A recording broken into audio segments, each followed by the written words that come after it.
So we could actually clearly see the trend going up over the last 1 year and a I half. hope you got some of it.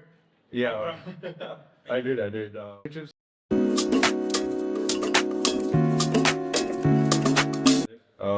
You described energy transition as not just a climate change opportunity, but really a massive financial opportunity. Let's go fast forward, say 2047, 20 years from now. What are people still underestimating about it? And do you think this will really be a larger trend compared to the technology trends or the infrastructure boom that we've seen in the past? Thanks, Raiyaan. And first of all, if I may take the opportunity, thank you for inviting me. And I must say that you and your team has done a wonderful job. I think one of the reason why I chose to associate with you guys was that you were early on in catching the trend, and this is a space, rather the stages of the company at which you are operating was very, very complementary to how we look at things. We, as a house, are much more growth stage and late stage focused, and VC is not our domain. So, congratulations to you on wonderful fund performance as well as funding the entrepreneurs of tomorrow. For sure. With that, indulge me a little bit. I'll just take a step back and explain to you how I look at this and why I believe this is part of one of the largest global industrial capex super cycle that's playing out. And once we understand the drivers, then it will become very apparent that this is not a discretionary spend anymore. It is an indiscretionary spend. It is inevitable, and it is a large trend that is playing out. What makes it so? For 30 years, since 1990s to 2020, the world was built on the premise of cost, efficiency, just in time. Few events happened in the last half a decade that has changed the worldview for a lot of people. COVID, first of all, made people realize how fragile the supply chains are. Russia-Ukraine war made people realize that the Europe is completely dependent on Russia for its energy supplies, and they have completely deindustrialized. Then we had the semiconductor, shortage panning out, which made people realize what kind of a choke point Taiwan is.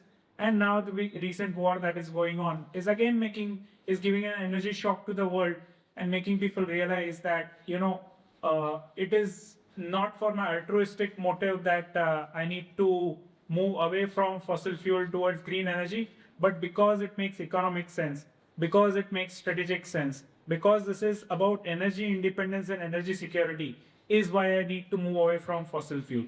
So, this entire theme is the drivers are essentially redundancy, resilience, and sovereignty.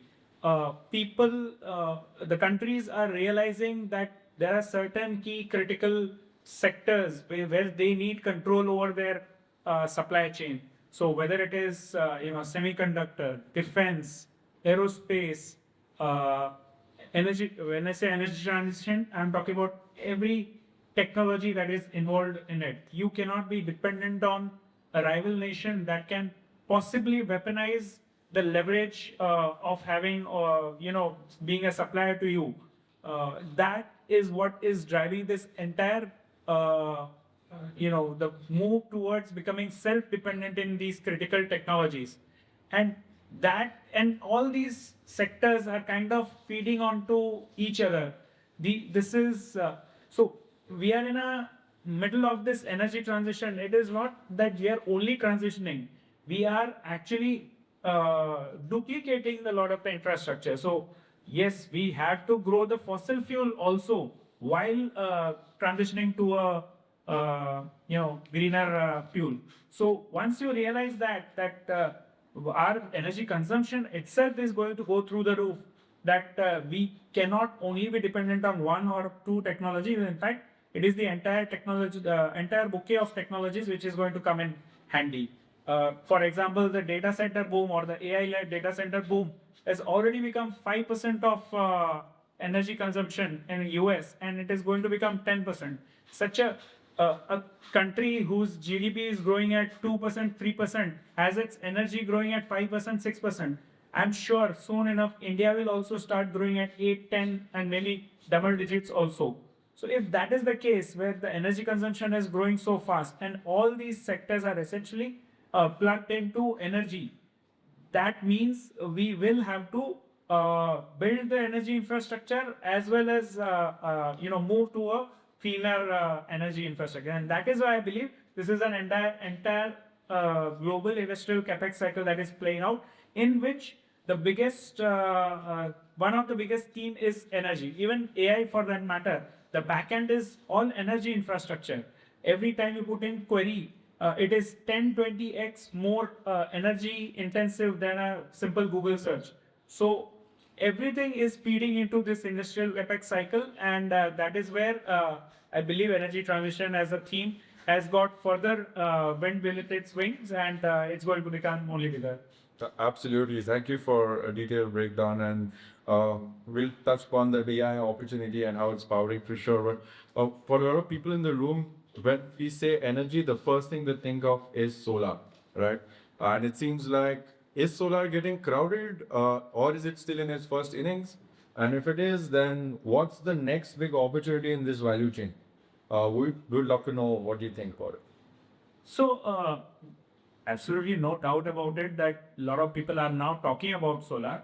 But just because there's a consensus and people talk about it does not mean that particular trend has peaked. What we need to ask ourselves is, where are we in terms of penetration? I do believe that solar will eventually become almost anywhere between 50 and 70% of the energy basket. We are barely touching double digits as we speak. So in terms of power generation, I'm talking about. In terms of installed capacity, it might be, but in terms of power generation, we are barely 10, 11%. So we are nowhere close to peaking out in terms of the installation of the solar. But solar value chain has many components, right? I mean, there is pump, there is rooftop, there is the entire value chain of manufacturing solar PV. But and there will be, this is a evolving opportunity. The value might move. Making modules is commoditized, and that is not where value is probably. And value might move to solar cell currently, and maybe in future it might move to wafer. That's how the regulations are evolving. That government wants you to basically use the cash flows from the window of opportunity that you got to capitalize on, and use that to backward integrate, so that eventually we become energy independent. Rather, the supply chain becomes independent of China. Now, but that is the solar value chain. Now, services and equipments that are supplying to solar is also a real opportunity. So whether it is O&M, whether it is services, improving efficiencies, or the next technology like perovskite that you mentioned, are all still evolving opportunities. One of the framework that we use, since we are, just to give you a perspective, that we are growth stage investors, so we come in at a point where the technology has crossed that chasm of it's no more a proof of concept. The cost curve has also reached a point where there is an inflection, and mass adoption is an inevitable thing. The regulatory tailwinds are also there, and on top of that, there is buy-in from all stakeholders. That's when we believe that technology or the particular solution is really going to scale up, and that is where we believe that our ability to deploy capital and capture that S curve is far higher. Of course, since we come in at that stage, we will always be minority shareholders and not a much bigger shareholder like you could be at a VC stage. But at the VC stage, there are multiple chasms to be crossed in terms of technology, in terms of economics, in terms of regulation, and also there are competing technologies which are evolving. So we don't really know which one's panning out. Sorry, there was a long answer. Coming back to your solar question. So I think the opportunities might be shifting within the ecosystem, but I think it's long way from getting saturated. Yeah, absolutely. Long answers are more than welcome. We would love to know more and pick your brains first. Let's talk about AI. It's a global trend right now. Everyone's talking about it, but the growth of AI is fundamentally constrained by power, right? So there's an intersection of energy transition and AI. Where would investors see very interesting opportunities at this intersection? Whether it is solar or AI, the bottlenecks are clearly grid connectivity. There are internet solutions coming up even in US. For example, US does not have a national grid. In this, that is one area where India is actually much better off than US. But so the hyperscalers over there are being told you have your own source of power. You put your own power plants, and uh, internet solutions like gas-based power, gas turbine-based power is what is coming into effect. So that tells you that because the speed is of essence for putting up these data centers. So economics are being pushed aside, or the maybe the best technology solution is not what is getting implemented. Right now, it is about just get my data center on ground up and about implemented before my competitor does that. There's a land grab going on. So which is obviously leading to, but eventually we will have to solve for the grid connectivity. That is where the biggest bottleneck is. And if I were to add one more, the other bottleneck is execution. And if you double click on even the grid further, you will realize that it is the transformers, or it is just putting the transmission lines, or reconductoring some of the lines. So there are many opportunities within the grid which are the bottleneck at this point of time, and the drivers for which are both the renewable adoption as well as the urgency in putting up data centers. I mean, all of this sounds like music to my ears because there's so many problems to solve, which means there are so many opportunities, especially in early scale. A lot of our portfolios are solving for these in piecemeal, but put together, I think the next couple of decades would be very interesting for India to build IP-led engineering solutions.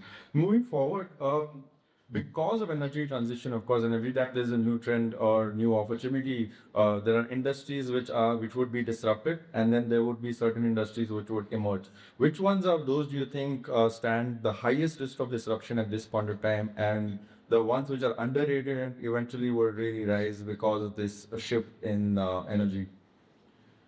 So, one thing, all whenever the technology is not yet stabilized, wherever the learning rates are still very, very high, as in when I say learning rates, I'm talking about how quickly the prices are dropping, or how quickly the other alternatives can come up.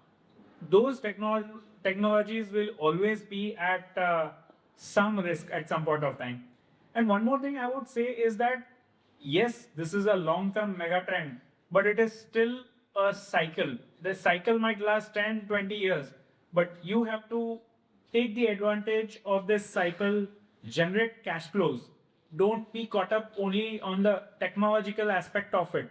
Generate cash flows and use that cash flow to build, adjacencies, build, diversify your customer base, geography base, your product and solution base, so that if and when the cycle turns, you have built seeded other businesses to de-risk yourself. So it is too early for me to say this is the particular industry that will get disrupted. Every entrepreneur should treat its business as it will get disrupted, and should constantly be looking for solutions or the next big thing in its industry. Absolutely. Talking about cycles, and we could actually spot an early trend of the memory chip cycle, especially in Micron, SK Hynix. And that was because of one of our MIS calls, because one of our portfolio component uses memory chips. And they kept saying the prices are going up, delivery is delayed, and now they're saying prices will be at delivery date. And then they used to get hundreds of calls to buy an memory chip. So we could actually clearly see the trend going up. over the last 1 year. I hope you got some of it. Yeah, I did. All of us did. So it is a clear trend, right? And then talking about cashing out. But anyway, coming back, it is very evident from this conversation that there is a need and India has the capability to solve for it. But where do you see the bottlenecks? Is it capital, technology, talent, uh, government intervention? Talent and execution. I don't think capital is going to be an issue. I think government of the day is very seized of the issues and they are completely backing this particular trend. And we can see it in every day in the way the policy stack is evolving. That they are very much in favor of making this transition, making the supply chain resilient. We are even going ahead and putting up semiconductor fabs, even though it might be of a dated technology, but this is how you get the component ecosystem in. We started out with mobile assembly, but eventually we are moving towards electronic component manufacturing. So we are trying to solve for something that one, we don't have a manufacturing base, so we need to get the OEMs. And second, we have to draw them away from China, which has kind of perfected that. So we need to protect them as well as we need to start with a lower end and eventually progress to a higher end in terms of value addition. So I don't think regulation is an issue. Government is very supportive. Capital is also available. In fact, that you guys started off with wanting to raise 300 crores and ending with 723 crores. I'm sure if you kept your fund open for some more time, it would cross 4 digits as well. So capital is also not a challenge. So it is only about talent and execution. And talent for sure is going to be a bottleneck. So any entrepreneur or any company that is able to become a magnet for attracting talent because of the kind of work that they are doing will do well. And of course, that talent has to then execute with the constraint that they are operating in, with the and in the timeline where they can actually beat the competition as well. So speed will be of essence always, and I believe these are the two bottlenecks. And any company that is solving for that and at scale will be a huge winner. That's actually what we hear in the board meetings with our portfolios, where the founders are fired up to execute, but demand side is also not a problem. But really getting the talent, training them, and scaling is the challenge. And of course, we're very grateful, including you and everyone in the room, to have supported us with capital. So thank you again for that. India has been one of the largest energy importers, and it's been the headline for the last couple of months. We've been talking about it, and energy security important for the last 4 or 5 years. What should we do to actually become an energy powerhouse or manufacturing powerhouse so that we do not face the same problems that we faced over for the last couple of global shocks that we've seen? No, so first of all, we should. So what is China doing? And we should borrow from the China's playbook, which is overcapacitize. You should not be, and for that overcapacitization, you will have to maybe suspend the capital market forces a little bit, which is what exactly that they are doing in the renewable supply chain. A lot of people say, you know what, solar PV is commoditized, China is there, and there are large guys. Oh, this will not create value, but yet there have been big winners out of that. Why? Because government understands the strategic importance and they have built the ecosystem in a way where the economics are suspended for a period of time so that the participants can make money. And that is what is required of the day eventually across everywhere. And yeah, I mean, I would say overcapacitize. That's exactly what I think. I don't know. Mr. Amitabh Kant made a statement about that instead of 500 gigawatt, we should be building 1500 gigawatt. So we have to become energy surplus. We cannot be thinking of just about meeting our net zero goals. We have to think of overcapacitizing, because if you want to take manufacturing contribution to the GDP from 10-12% to 24-25%, everything will be energy intensive, and we need to ensure that this manufacturing base has the basic ingredients, which is energy, people, and infrastructure to support, and the ecosystem to develop. So that is how I would be thinking about it. And I think it's not like government has not thought about it, but I think we can do much better on the implementation and execution part of it.